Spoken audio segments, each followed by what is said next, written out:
When David and Guillaume got back in touch about making Detroit, I wasn't terribly surprised they decided to make it because the fan response was so intense. So it makes sense that they would choose to do that after the enthusiasm.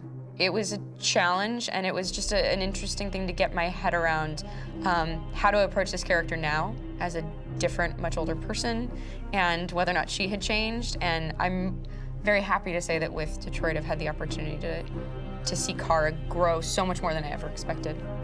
You do the housework, the washing, you cook the meals, and you take care of... God damn it, where the fuck's the rat gone now? Alice! Alice! I mean, she starts out essentially how she does in Kara in a very, not robotic, but, you know, android, other way, and getting to take this journey where she becomes more and more human as it goes on. You know, and as an actor, that's a wonderful exploration in every way, whether it's how she sits, her posture, how her voice changes, how emotions change, and how much emotion is based on things like empathy and social experience. And so having, you know, as much material as I got with David to have this huge, nuanced arc was really incredible. Why couldn't we just be happy? This experience has been quite different than the experiences I've had shooting film or TV or doing theater work. I have 83 dots on my face and a really flattering black wetsuit type thing, and you're jumping around with props, and it's kind of like being a 10-year-old imaginative kid, which is fun. There's 80 cameras around us. It's already lit. So we just shoot and shoot and shoot and shoot and shoot. There's no change of sets, there's no hair and makeup, there's no wardrobe, so we move really fast, and we'll go through about 35 pages in a day. Working in TV or film, we'll probably do 6 pages a day. It's kind of acting boot camp. It's like working out constantly. I mean, you're doing this thing, and then you got to do something that's completely other back to back to back. And so that kind of process of working is very challenging, but it's also very exciting because you just have to keep coming up with new ideas, and your head goes all over the place because you're trying to keep track of basically 4 different storylines for each different response. You shot that girl, for fuck's sake. It was a machine that looked like a girl. Yeah, I know what I should have done. I just told you I couldn't. All right, I'm sorry. The fact that David Cade, he's telling like many stories interwoven from beginning to end is super complicated and super impressive, and I have no idea how he keeps it all in his head. He's not just the writer or the director who's seeing this from the outside eye, he's also thinking about the player walking through this space. You know, only somebody who really, really loves not the work, but like these characters and these stories and cares about doing something meaningful would invest that much in it. And it's always inspiring to work with somebody who cares that much. My experience with motion capture is this one.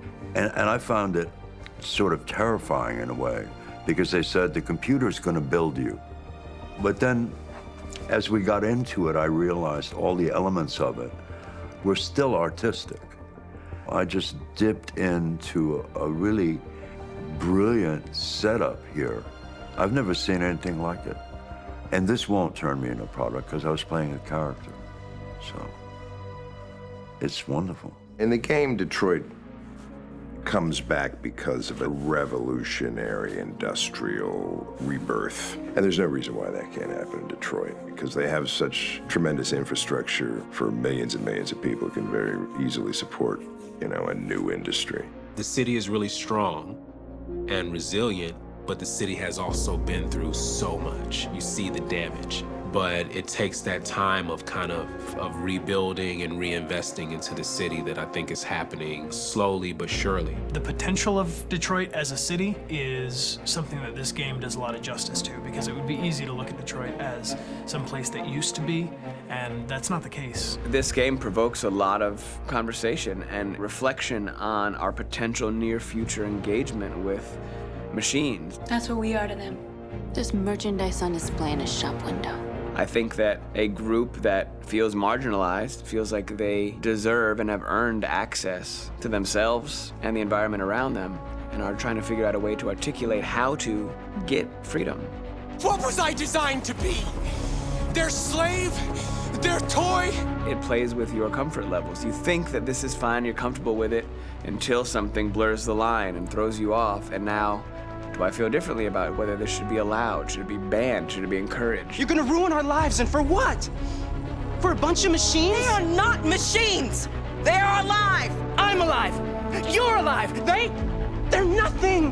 There are lots of comparable comparisons to any type of persecution of religion, race, etc., dating way back.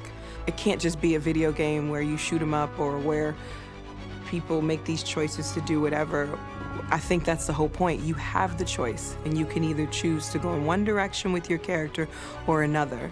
And I think that's going to be very telling about the gamer.